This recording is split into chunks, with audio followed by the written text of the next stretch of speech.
இப்போதும் யாக்கோபே, உன்னை சிருஷ்டித்தவரும் இஸ்ரவேலே, உன்னை உருவாக்கினவருமாகிய கர்த்தர் சொல்லுவதாவது, பயப்படாதே, உன்னை மீட்டுக் கொண்டேன், உன்னை பெயர் சொல்லி அழைத்தேன், நீ என்னுடையவன். போதும்.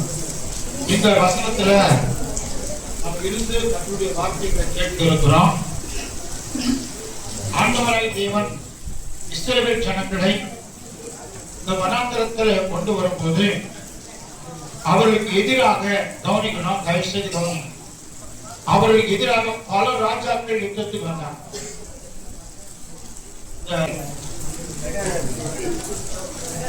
இஸ்ரவேல் ஜனங்கள் வனாந்தர பாதை வரும்போது அவங்க எதிராக ஏகப்பட்ட ராஜாக்கள் வந்து இஸ்ரவேல் ஜனங்களுக்கு எதிராக புறப்பட்டு வந்தாங்க. ஆனா எல்லா இடங்களிலும் கர்த்தர் தன்னுடைய பிள்ளைகள் கொடுத்த வாக்கு தத்துவத்தின்படி நல்லா கவனிக்கணும், அவர்களை முறியடிக்க கர்த்தர் கிருபை பாராட்டினார். இஸ்ரவேல் ஜனங்கள் எங்கும் தோற்று போனதாக அந்த வரலாறு இல்லை. ஆய்வு பண்ணத்துக்கு போகும்போது ஆய்வு பண்ணத்தை மதிப்பீடு கம்மியா போடுறாங்க.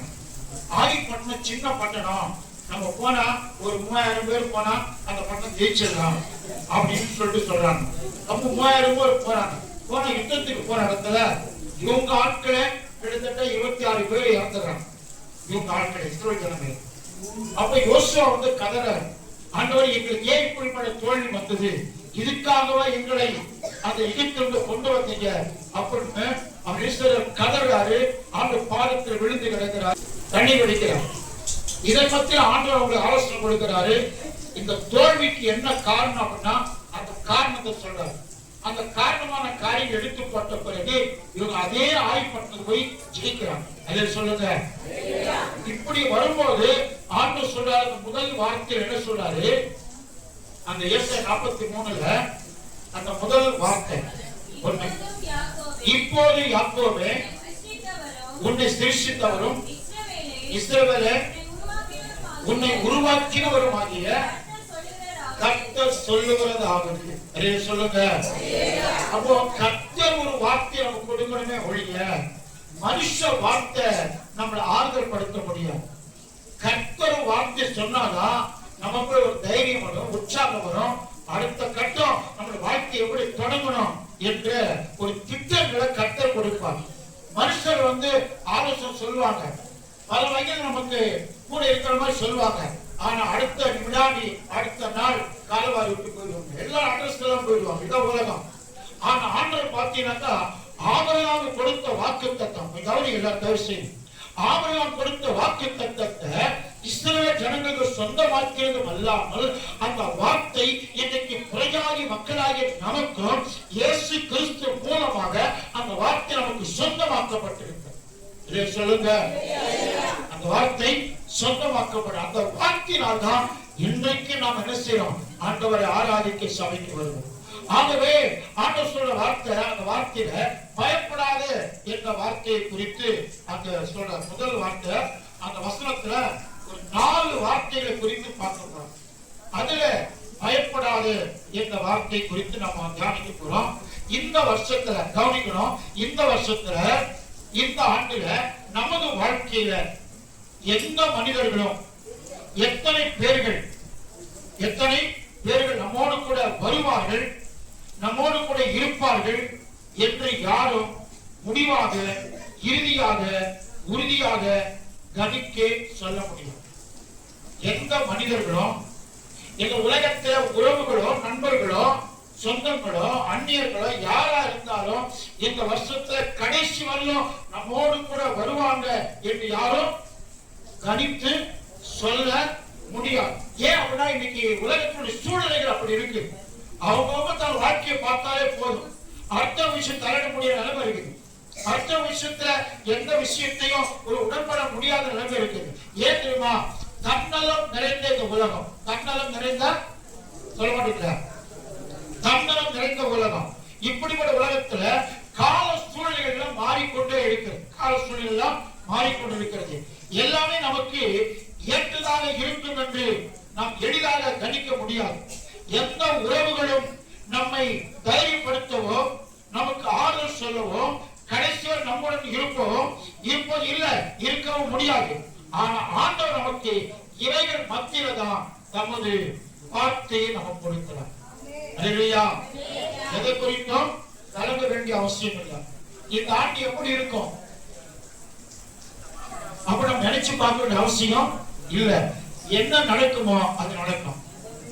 போன வாரத்தை செய்தி கட்டல அது காலத்துல நேர்த்தியா செய்கிறவர். அதாவது எந்த காலத்துல எந்த சூழ்நிலை தேவ பிள்ளைகளுக்கு என்ன செய்யணுமோ அதெல்லாம் ஆரம்ப காலத்திலிருந்தே அவர் திட்டம் பண்ணி வைக்கிறார்.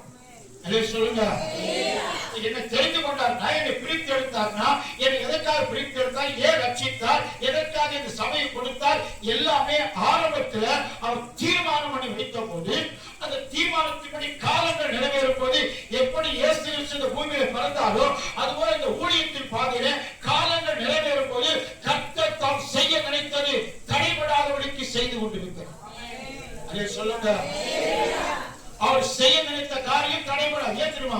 இந்த பகுதிக்கு யார் வரணும், யார் ஊழியம் செய்யணும், இந்த ஊழியத்திற்கு இடம் வேண்டுமா வேண்டாமா எல்லாம் கர்த்தர் தீர்மானிக்கிறார். நம்ம கையில ஒண்ணு இல்லைங்க, நம்ம கையில ஒண்ணுமே இல்ல. வெறுங்கையோடு வந்தோம். ஆனா இந்த இடத்துல நமக்கு இந்த இடமாவது கொடுத்தாரு. வெறுங்கையோடு வந்த நமக்கு இந்த இடத்தையாவது கொடுத்து இந்த 21 வருஷமா நம்ம நடத்தி வருகிறாரே, கரலை தட்டி கட்டளை நினைச்சேன். ஊழிய பாதையா இருந்தாலும், குடும்ப வாழ்க்கையா இருந்தாலும், தனிப்பட்ட ஜீவியமா இருந்தாலும், அது சமுதாயமா இருந்தாலும், உறவுகளா இருந்தாலும், நீ எதை குறித்து என்ன நடக்குமோ என்று நாளை தினத்தை குறித்து பயப்பட வேண்டிய அவசியம் சொல்லுங்க. பக்கத்துல பார்த்து அண்ணியம்மா தங்கச்சியம்மா எதை குறித்தும் தங்கச்சி சுகந்தி அக்கா சொல்லுங்க, வாயத்தால் சொல்லுங்க. அக்கா, அண்ணா, மாமா, மச்சான் எல்லாம் சொல்லுங்க. என்ன சொல்லுங்க? எதை குறித்தும் நீங்க பயப்படாதீங்க. ஏன் தெரியுமா? நல்ல தமாஸ் சொல்லுங்க, சீரியஸா சொல்லிட்டு இருக்க. ஏன் தெரியுமா? ஏசப்பா சொன்ன வார்த்தை. ஏசப்பா சொன்ன வார்த்தை. வார்த்தைகள் ஒரு நாள் என்ன செய்தல அழிந்து போவது. கவனிக்கணும், வானமும் பூமியும் ஒழிந்து போனாலும் ஆண்டவர் தந்த வார்த்தைகள், தருகிற வார்த்தைகள் என்றைக்கும் அது மாறுவதில்லை. இயேசுவால் சொல்லப்படுவது, நான் என் வார்த்தைகளை அனுப்புகிறேன், அந்த வார்த்தை நிறைவேறும், அது நிறைவேறின பிறகுதான் அது எனக்கு திரும்பி வரும். அதை சொல்லுங்க. அப்ப ஆண்டோட வார்த்தை வெறுமையா ஆண்டை திரும்பாது. ஆண்டை வார்த்தை ஆண்டவர்கிட்ட வெறுமையா அது போகாதான். அது எதற்காக அனுப்பினாரோ அந்த வார்த்தையை நிறைவேற்றுவார். சொல்லுங்க, அந்த வார்த்தையை நிறைவேற்றுவார். அதுதான் யோபு சொன்னாரு, தேவரீர் சகலத்தை செய்ய வல்லவர், நீங்க செய்ய நினைக்கிற காரியம் தடைபடாது. 2026 ஆண்டுக்கு வந்திருக்க நமக்கு ஆண்டு கொடுக்கிற வார்த்தை என்னன்னா, பயப்படாது. இதை குறித்தும் நாளை தினத்தை குறித்து பயப்படாதீங்க. எதை குறித்து பயப்பட வேண்டிய அவசியம் இல்ல. மத்தேயு 8ஆம் அதிகாரத்துல வாசிங்க. 8ஆம் அதிகாரத்துல 24, 25, 26 வார்த்தை எடுத்துக்க. மத்தேயு 8ஆம் அதிகாரத்துல 24, 25, 26 சீக்கிரமா.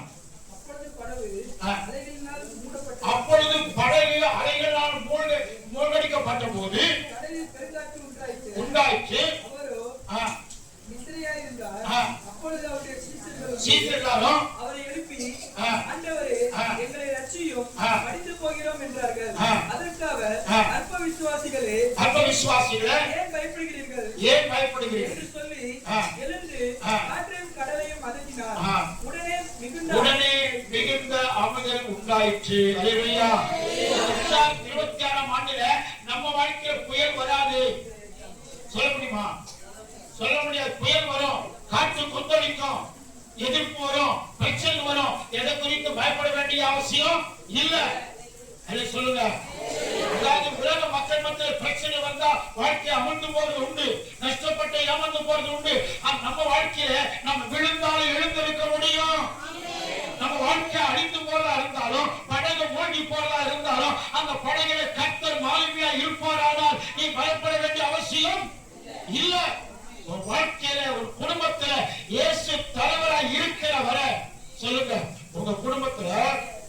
உங்க வாழ்க்கையில டக்குனு வேலை செய்யணும், சீக்கிரமா வேலை செய்யணும். நீங்க சீக்கிரமா செயல்பட்டா நான் சீக்கிரமா முடிப்பேன். அதாவது உங்க வாழ்க்கையில, உங்க குடும்பத்துல, உங்க விசுவாச ஓட்டத்துல இயேசு இருப்பாரானால் நீங்க பயப்பட வேண்டியது இல்ல. படகு மூழ்கலாம், காற்று அடிக்கலாம், கடல் கொந்தளிக்கலாம், இயேசு உன்னோடு கூட இருக்கிறார். ஆமென் சொல்லுங்க. இயேசு உன்னோடு கூட இருக்கிற வரைக்கும் இந்த உலகத்தில் எது நடந்தாலும் எது நடக்காமல் போனாலும் நீ பயப்பட வேண்டிய அவசியம் இல்ல. அல்லேலூயா சொல்லுங்க. ஏன் பயப்படணும்? இயேசுவை என் வாழ்க்கை இருக்கிறார். எதை குறித்து பயப்பட வேண்டிய அவசியம் இல்ல. கர்த்தர் பார்த்துக் கொள்வார். கர்த்தர் பார்த்துக் கொள்வார். அவர் நம்மோடு கூட இருக்கிறாருங்க. உலகத்தில் எது நடந்தாலும் நடக்கட்டும், உலகத்துல எது நடந்தாலும் எந்த ஆட்சி வந்தாலும் வரட்டும், கர்த்தர் பார்த்துக் கொள்வார். நமக்கு தலைவர் யாரு? நம்ம தலைவர் யாரு? இயேசு. நம்ம தலைவர் அவர் பார்த்துக் கொள்வாரு. ஆபிரகாம் சொன்னாரு, ஈசாக் கேட்கிறாரு, விறகு இருக்குது, கத்தி இருக்குது, நெருப்பு இருக்குது, பரிசுத்த ஆடு எங்க? கர்த்தர் பார்த்துக் கொள்வார். நீ எதை குறித்து கலங்க வேண்டிய அவசியம் தம்பி.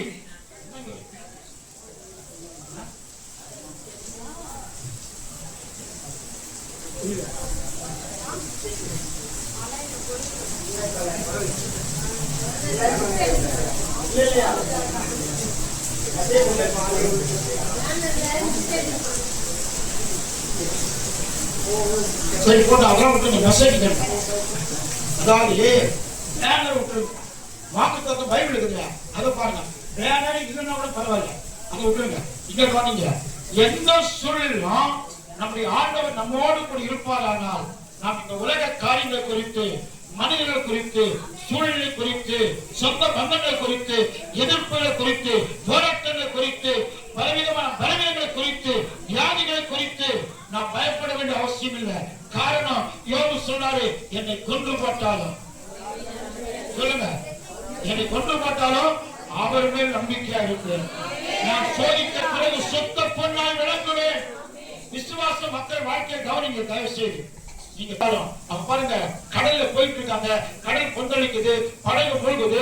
அந்த நேரத்துல கடல் கடியில போகக்கூடிய சூழல் வருது. ஆண்டவரை பார்த்து, ஐயோ ஆண்டவரே, எங்க படை கழுகிறது, நாங்கெல்லாம் கடல்ல போகிறோமே, கடல் அமிழ போறோமே, என் வாழ்க்கை முடிய போகுது என்று கதறாங்க. வீட்டுல குடும்பம் அங்க இருக்குது, குடும்பம்லாம் கரையில் இருக்குது. நாங்க கடலை அமிழ்ந்து போறோமே, என் குடும்பம், மனைவி, பிள்ளைகள் எல்லாம் அங்க இருக்கிறாங்க. நாங்க கடலை மூழ்கி போறோமே, கடல் மடித்து போகிறோமே, இதுக்காக பின்பற்றி வந்தோம். இப்படிதான் அநேக மக்கள் ஆண்டுகள் வந்தும் அவிசுவாசமா இருக்கிற மக்கள் இருக்காங்க. அவிசுவாசமா இருக்கிற மக்கள் இருக்கிறாங்க. அதான் ஆண்டு சொல்றாரு, ஏன் பயப்படுகிறீங்க? அதுக்கு முன்ன ஒரு வார்த்தை சொல்ல பாருங்க, அற்ப விசுவாசியே. அதே சொல்லுங்க, நீ விசுவாசியா இருந்தா, உண்மையான விசுவாசியா இருந்தா பயப்பட வேண்டிய அவசியம் வராது. அந்த சீசன்ல எப்படிப்பட்ட விசுவாசியா இருந்தாங்க? எப்படிப்பட்ட விசுவாசியா இருந்தாங்க? அற்ப விசுவாசி. அற்ப விசுவாசின்னு அர்த்தம் நிலையில்லாத வாழ்க்கை. ஆண்டுக்குள்ளே வந்தோம், அந்த வாழ்க்கையில ஆண்டுக்குள்ளே நிலைச்சு நிற்கணும். ஆண்டவர் தான் தெய்வம், அவர் தான் ரட்சகர், அவர் தான் மீட்பர், அவர் தான் எனக்கு ரத்த சிந்தினவர், அவர் தான் என்னை உருவாக்கினவர், அவர் தான் என்னை பெற்றெடுத்தவர், என்னை பேர் வச்சவர், என்னை வளர்த்தவர், என்னை ஆளாக்கின அவர் தான். என்ன நிலை உனக்குள் வருமானா நீ பயப்பட வேண்டிய அவசியம் இல்ல. அதை சொல்லுங்க. அந்த என்ன வருதுனாங்க, அவங்க எப்படி பண்ணுவாங்க? அற்ப விசுவாசம். நமக்குள்ள அற்பமான அந்த விசுவாச வாழ்க்கை இருக்காம கடைசி வரை முடியும் வரைந்தும் அவருக்கு நிலைத்து நின்று கனி கொடுக்கிற வாழ்க்கை இருக்கணும். கனி கொடுக்கிற மரமா, கனி கொடுக்கிற கொடியா நம்ம வாழ்ந்து காட்டணுங்க. எந்த சூழ்நிலை பட்டினி கடந்தாலும் சரி, பட்டினி கடந்தாலும் சரி, அவருக்காக வாழணும். எத்தனை எதிர்ப்பு வந்தாலும் அவருக்காக வாழ்ந்து காட்டணும். அதுதான் வாழ்க்கை, அதான் விசுவாசம். ஆண்டுக்கு விலகாதபடிக்கு, கடைசி வரை விலகாதபடிக்கு வாழ்ற வாழ்க்கை. அப்படிப்பட்ட மக்கள் தான், அந்த மக்களுக்கு பேர் தான் விசுவாசம். சொல்லுங்க. அதனால ஆண்டு சொல்றாரு, நீங்க பயப்படாதீங்க. இரண்டாவது ஒரு காரியத்தை உங்களுக்கு சொல்றேன். இரண்டாவது வாசிக்கும் 43:1 என்ன சொல்றாரு? நீ பயப்படாத, உன்னை மீட்டுக் கொண்டேன். மீட்டுக் கொண்டேன்னு சொன்னா என்ன அர்த்தம்? நாம் ஏற்கனவே அடகு வச்சுக்கொண்டிருக்கோம். நம்ம என்ன செய்யப்பட்டிருக்கோம்? நாம அடகு வைக்கப்பட்டிருக்கிறோம். அதோ கவனிங்க, நாம எங்கேயோ ஒரு காரியத்துக்கு அடிமைப்பட்டு கிடக்கிறோம். போய் கவனிங்க, என்ன கவனிங்க, முக்கியமான விஷயம். நம்மளை ஆண்டு மீட்டு கொண்டாடும். மீட்டு கொண்டாடுனா நாம் என்ன செய்யப்பட்டிருக்கிறோம்? அடிமையாக்கப்பட்டிருக்கிறோம்.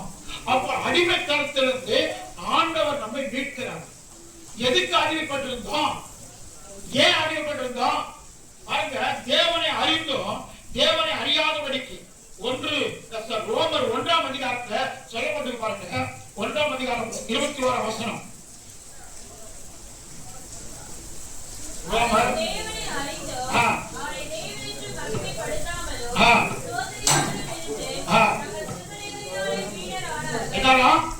சிந்தனையினால வீணரா. அப்ப சிந்தனை, மனுஷனுடைய சிந்தனை எல்லாம் கேடுள்ளதா இருக்கிறது, இருதயம் திருக்குள்ளதா இருக்கிறது.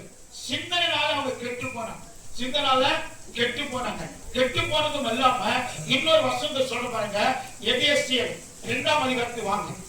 எபேசியர் 2ஆம் அதிகாரத்துக்கு வாங்க. 1, 2, 3 வசனம் வாசிங்க. மரித்தவர்களாய் இருந்த உங்களை உயிர்ப்பித்தார். அவர்கள் நீங்கள் முற்காலத்திலே உலக வழக்கத்திற்கு ஏற்றபடியாகவும் கீழ்ப்படியாமல் என் பிள்ளைகளுக்கு இப்பொழுது கிரியை செய்கிற ஆகாயத்து அதிகார பிரபுவாகிய ஆவிக்கேற்றபடியாகவும் நடந்து கொள்வீர்கள். அவர்களுக்குள்ளே நாம் எல்லாரும் முற்காலத்திலே நமது மாம்ச இச்சைப்படி நடந்து, எல்லா வசனம் எடுத்துங்க, முற்காலத்திலே நமது மாம்ச இச்சைப்படி நடந்து, நமது மாம்சமும் உடத்தும் விரும்பினவைகளை செய்து சுபாவத்தினாலே மற்றவர்களைப் போல கோபாக்கினையின் பிள்ளைகளாய் இருந்தோம். தேவனோ இரக்கத்தில் ஐஸ்வர்யம் உள்ளவராய் நம்மில் அன்பு கூர்ந்த நம்முடைய மிகுந்த அன்பினாலே அக்கிரமங்கள் மரித்துள்ளாய் இருந்த நம்மை கிறிஸ்துவுடன் கூட உயிர்ப்பித்தார். சொல்லுங்க. அப்போ நம்முடைய வாழ்க்கை எதுக்கு நம்ம அடிமைப்பட்டு கிடக்கிறோம்னா? பாவத்துக்கு. கவனிக்கிறீங்களா? அக்கிரமங்களுக்கு, உலக வழிபாடுகளுக்கு, உலக சடங்காச்சாரங்களுக்கு, பாரம்பரியங்களுக்கு நாம் இன்னும் அடிமைப்பட்டு கிடக்கிறோம். ஆண்டவர் தேவன் என்ன சொல்றாருன்னா, அந்த அக்கிரமங்கள், அந்த அநியாயங்கள், உலக வழிபாடுகள், சடங்காச்சாரங்கள், பாவத்தின் பிடியிலே விழுந்து கிடக்கிற அல்லது அடிமைப்பட்டு கிடக்கிற நம்மை அவர் தம்முடைய சொந்த ரத்தத்தினால நம்ம மீட்டுக் கொண்டார். அதை சொல்லுங்க. இவரை 11 வசனம்.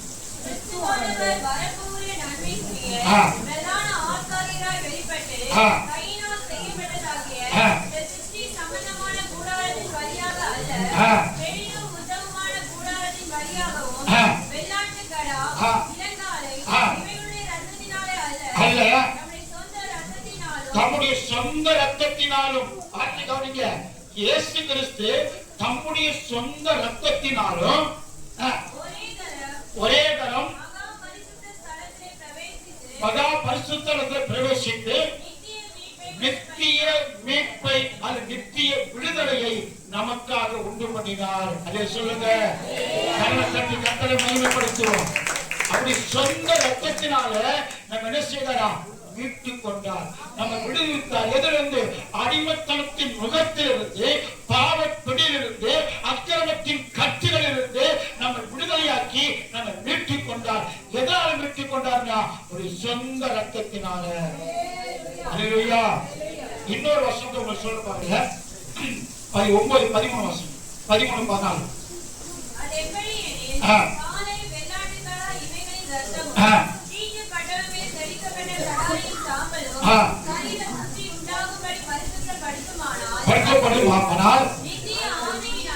நித்திய ஆவினால பலியாக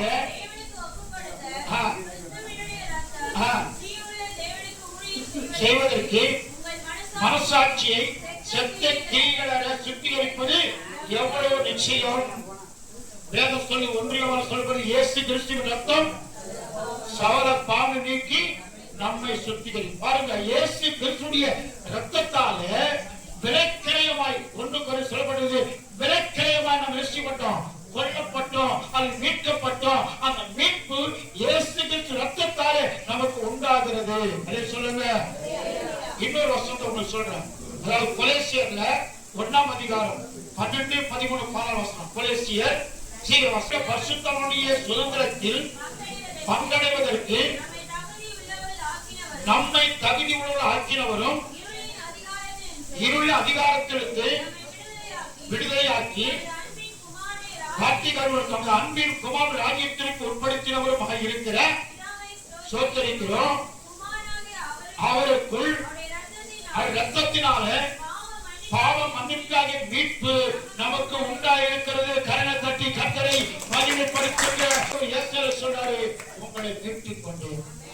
இப்ப சொல்லுங்க, கைப்பிடி சொல்லுங்க, உங்களை நம்மள ஏசப்பா மீட்டுக் கொண்டாரு.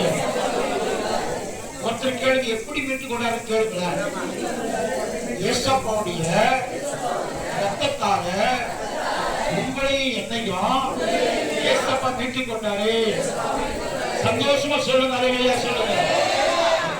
ஏசப்பா தகுதியற்ற மக்களாக இருந்த நாம, பாவத்தில் அடிமைத்தனத்தில் மூழ்கி நடந்த நம்ம சொந்த ரத்தத்தை நமக்காக சிந்தி நம்மை அவர் மீட்டுக் கொண்டார்.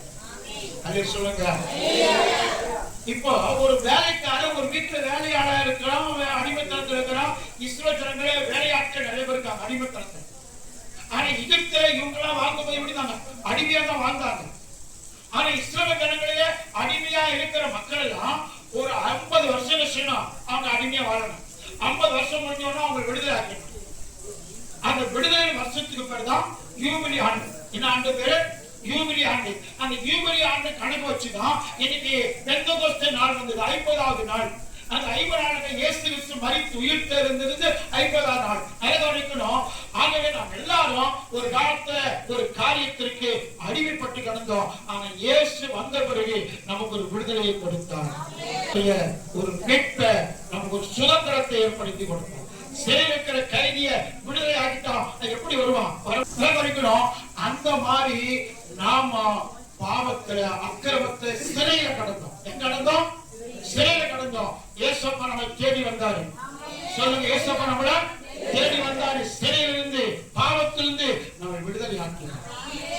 அதுதான் மீட்பு. அவர் மட்டும் இந்த உலகத்தில் வராவிட்டால் நமக்கு மீட்பே கிடையாது. சொல்லுங்க, அவர் மட்டும், ஏசப்பா மட்டும் இந்த பூமியில வரலன்னு சொன்னா நீங்க எப்படியோ தெரியல, எனக்கு விடுதலை இல்லை. ஏசப்பா வந்தனால்தான் நான் மீட்கப்பட்டிருக்கிறேன், ரட்சிக்கப்பட்டிருக்கிறேன், மனம் திரும்பி இருக்கிறேன். இன்னைக்கு கர்த்தருடைய ஊழியத்தை செய்யறேன்னு சொன்னா ஏசப்பா கொடுத்த விடுதலை, ஏசப்பா கொடுத்த மீட்பு, ஏசப்பா கொடுத்த ரட்சிப்பு. ஐயா சொல்லுங்க. ஆண்டு சொல்றாரு, நான் உன்னை மீட்டுக் கொண்டேன். மூன்றாவது ஒரு காரியம், உன்னை என்ன சொல்றாரு? பெயர் சொல்லி அழைத்தேன். இப்போ இந்த பெயர் சொல்லி அழைக்கிறது எப்படி? அது ஆண்டவர் ஒவ்வொருத்தர பேச அழைப்பாரா? அப்படின்னு பார்த்தா நமக்கு ஒரு கேள்வியா தான் இருக்கும். இப்போ மார்க் சுவிசேஷம் 3ஆம் அதிகாரத்துக்கு வாங்க. 3ஆம் அதிகாரத்துல சீமோன் இவனுக்கு பேதுரு என்கிற பெயரிட்டார்.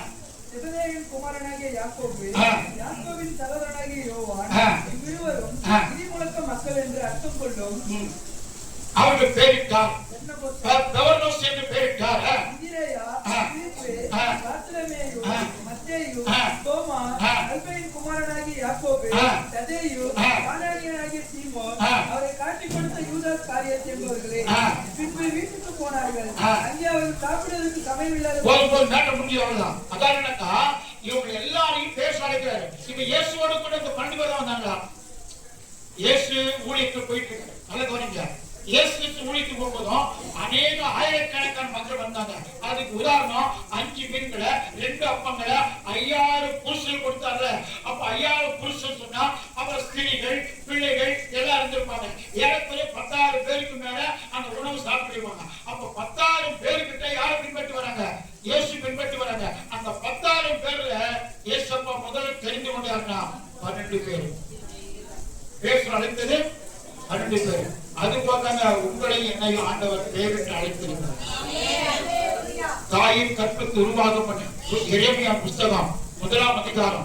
எரேமியா 1ஆம் அதிகாரத்துல தாய் வயிற்றில் உருவாகும் முன்னே உன்னை அறிந்து நீ கர்ப்பத்திலிருந்து வெளிப்படும் முன்னே நான் உன்னை பரிசுத்தம் பண்ணி உன்னை ஜாதிகளுக்கு தீர்க்கதரிசியாக கட்டளையிட்டேன் என்று சொன்னார். அது நல்லா பண்ணி. ஏன் இவ்வளவு கஷ்டப்படுற?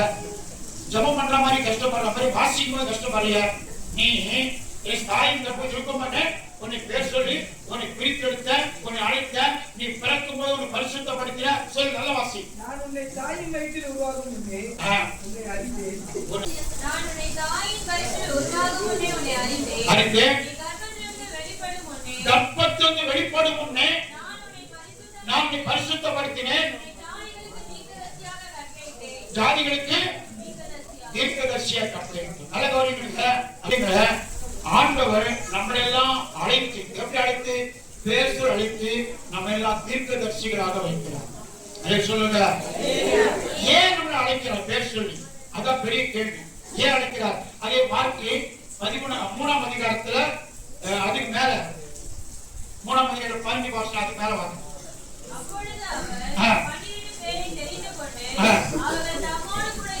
வார்த்தை எடுத்துங்க எல்லாரும். அவர்கள் தம்மோடு கூட இருக்கவும் பிரசங்கம் பண்ணும்படியாகவும் அனுப்பவும் வியாதிகளை குணமாக்கவும் விசுவாசத்தை துரத்தும்படி அதிகாரம் உடையவர்களாக இருக்கவும் அவர்களை ஏற்படுத்தினார். அல்லே சொல்லுங்க. அப்ப ஆண்டவர் உங்களை என்னையும் பேச அழைக்கிறார்னா ஏதோ ஒரு நோக்கம் இருக்கு. என் அன்பு சகோதரனே, சகோதரியே, தாயே, தகப்பனே, வாலிபர்களே, வாலிப சிறுவர்களே, எல்லா மக்களும் சொல்ற உங்களை ஆண்டவர் பேச அழைக்கிறார்னா ஒரு திட்டத்தை கர்த்தர் வைத்திருக்கிறார். ஒரு திட்டத்தை வைத்திருக்கிறார். அவருடைய வார்த்தைக்கு கீழ்ப்படிந்து யாரெல்லாம் வராங்களோ அவர்களை கொண்டு கர்த்தர் பலத்த காரியங்களை செய்ய வல்லவராக இருக்கிறார். அழைக்கிறாரும் சும்மா இல்லைங்க. உங்க அழைக்க நோக்கம் என்னன்னாக்கா தம்மோடு கூட இருக்கணும். யாக்கோபுடைய தாயார் கேட்கிறாங்க ஏசாமிட்ட வந்து, ஆண்டவரே உங்க ராஜ்யத்துல வரும்போது என் பிள்ளைங்க யாக்கோபு யோவான் இந்த 2 பேரும் வலது பக்கத்துல ஒருவனும் இடது பக்கத்துல ஒருவனும் உட்காரும்படி அருள் செய்ய கேட்கிறாங்க. அது ஏன் சித்தம் அல்ல, ஏன் காரியம் இல்ல, பிதாவுடைய சித்தம் சொல்றாரு. நல்ல கவனிக்கணும். நம்ம அழைத்தார்னா பேச அழைக்கிறார்னா நம்மை கொண்டு, உன்னை கொண்டு, உங்களை கொண்டு ஏதோ ஒரு காரியத்தை இந்த 2026ஆம் ஆண்டுல அவர் செய்ய போகிறார். விசுவாசிக்கிறவங்க கரலை கட்டி கட்டளைங்க. நாட்களாகவும் 31ஆம் அதிகாரம் வேலையை செய்யணும். ஹலோ என்ன சொல்றாரு? ஒரு பேர் சொல்லி அழைத்து சொல்றாங்களா? எத்தனை பேர் நம்பர்? அழைக்கிற சத்தம் தான் அந்த வாக்கு சத்தம். ஆண்டவர் அழைப்பு தான் சத்தம். அந்த சத்தம் தான் புறப்பட்டு வருது. அப்ப சத்தத்தை என்ன செய்யணும்? அந்த வார்த்தையை ஏற்றுக்கொள்ளணும். அந்த வார்த்தை கீழ்ப்படினோம். அந்த வார்த்தை கீழ்ப்படிக்கு செய்தவதா பெசலேயரை பேர் சொல்லி அழைத்தார். யாத்திராகமம் புத்தகத்தை சொல்லப்படுது. ஆசரிப்பு கூடாத வேலையை அவன் வினோதமான முறையில் அவன் செய்யறான். காரணம், அவனுக்கு ஞானத்தை கொடுத்து, அறிவை கொடுத்து, புத்தியை கொடுத்து, திறமையை கொடுத்து அவனை ஆசரிப்பு கூடாத வேலைக்காக கர்த்தர் பயன்படுத்துகிறார். நீங்க ஊழியத்துக்கு வந்துருங்க, கர்த்தர் உங்க ஞானத்தை கொடுப்பார், புத்தியை கொடுப்பார், அறிவை கொடுப்பார், தெரிந்த சிந்தனை கொடுப்பார், வரங்களை கொடுப்பார், வல்லமை கொடுப்பார், அதிகாரத்தை கொடுப்பார். விசுவாச ஓட்டுவீங்க, வியாதிகளை குணமாக்குவீங்க. இதெல்லாம் என் ஊழியத்தில் நடக்குது. நான் ஒன்றுமில்லாம வந்தேன். என்ன இல்லாம? ஞானம் இல்ல, புத்தி இல்ல, அறிவு இல்ல, படிப்பு இல்ல, ஒண்ணுமே இல்ல. ஆனா ஒண்ணுமே இல்லாத என்னத்தான் கர்த்தர் அழைத்தார். இன்னைக்கு ஆண்டவர் இந்த யூடியூப் சேனல் மூலமா உலகம் பார்க்கக்கூடிய அளவுக்கு கர்த்தர் நடத்துறாருல. என்ன அர்த்தம்? அவருடைய அழைப்புக்கு நம்ம கீழ்ப்படியணும். அவர் அழைப்பை ஏற்றுக்கொள்ளணும். வணங்கா கருத்தோட மக்களை இருக்கக்கூடாதுங்க. காலம் போயிடுச்சு. இனிமே கர்த்தருக்கா எழும்பக்கூடிய காலம். காலம் போயிடுச்சு. இனி கர்த்தருக்கா பிரகாசிக்கூடிய காலம். போன வருஷம் 2025 எழும்பி பிரகாசி ஒரு வழி வந்தது. எத்தனை பேர் சொல்றாரு? எழும்பி பிரகாசிக்கணும், கர்த்தருடைய வேலையை செய்யணும். அதற்காக தான் இந்த 2026ஆம் ஆண்டுல போன வருஷத்தை டிவிக்கு கொடுத்தீங்க. இந்த வருஷத்தை கர்த்தர் சொல்றாரு, உன்னை பேர் சொல்லி அழைத்தேன். எதற்காகனா என் வேலையை செய்யணும், என் வேலையா செய்யணும். அடுத்தபடியா 4வது, நீ என்னுடையவன். என்ன பேசுறீங்க? அந்த நம்பிக்கை எத்தனை பேருக்கு இருக்கு? அந்த நம்பிக்கை எத்தனை பேர் இருக்கு கேக்குறேன். ஏசப்போடைய பிள்ளைங்க சிங்க குட்டிகள் பட்டினி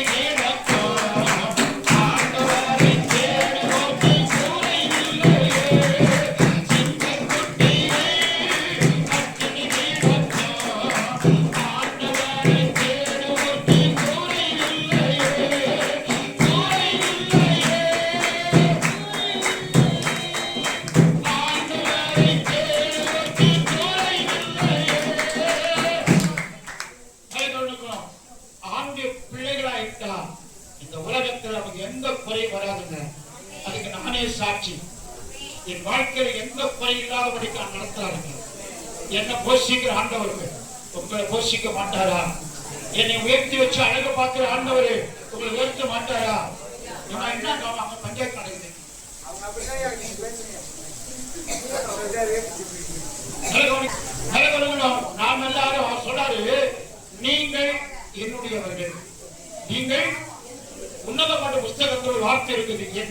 என்னுடையவர், நான் அவருடையவர். வாசிக்க பார்க்கலாம். உன்னத பாட்டு புஸ்தகத்துல ஒரு வார்த்தை இருக்கு. உன்னத பாட்டு வாசிக்கணும்.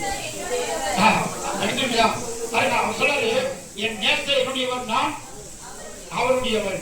லேவியராகமத்துல என்ன சொல்றாருன்னா, லேவியராகமம் 20:26 வாசிங்க. 20:26 முடிக்க போறேன். நீங்கள் எனக்கேற்ற பரிசுத்தவான்களாய் இருப்பீர்களாக.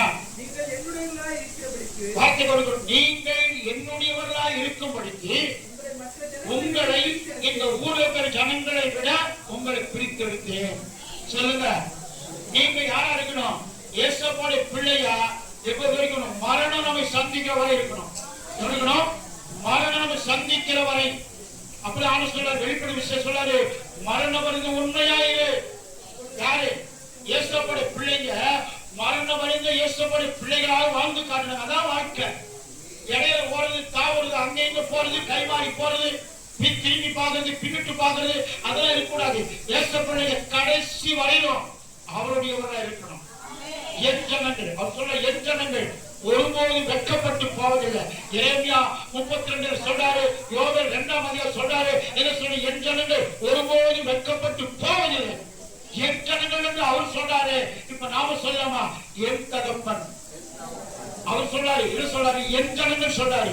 அப்ப நாம என்ன சொல்லணும்? நாம என்னுடைய அப்பா, அப்பா அவர் என் ஜனங்கள் சொல்றாரு. நாம என்ன சொல்லணும்? அதை காட்ட அதிகமா குடி 8 அடி பாஞ்சா, குட்டி 14 அடி பாயும். உண்மைதானே? ஏசப்பா சொல்றாரு, நம்மளெல்லாம் என் ஜனங்கள் நன்றாங்க சொல்றாரு. அப்ப நாம என்ன சொல்லணும்? என் தகப்பன், என் பிதா, என் ஆண்டவர், என் ரட்சகர், என் மேய்ப்பர், என் போதகர், ஏன் சொல்ல தைரியம் வருமா நமக்கு? போல நல்ல தகப்பன, நல்ல ஆண்டவரை நம்ம பார்க்கவே முடியாது. ஏசப்பா சொல்றாரு, ஏசப்பா சொல்றாரு, நீங்கள் எல்லாரும் என்னுடையவர்கள். எல்லா கண்களும்